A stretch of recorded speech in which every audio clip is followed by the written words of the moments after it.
Alright, so these are some interesting chocolate chip cookies that I'm making because I mixed in dandelions and chocolate sourced from Madagascar, which is 80% dark. So we shall see how these turn out.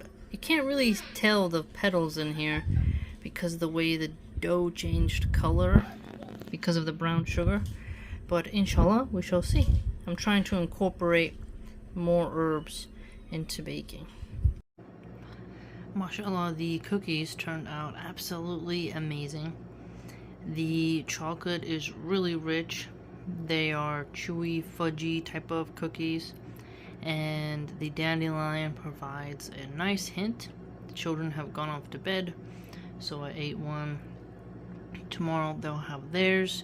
I can see that the chocolate is still kind of cooling, so tomorrow, inshallah, I'll see what they look like after they've sat overnight.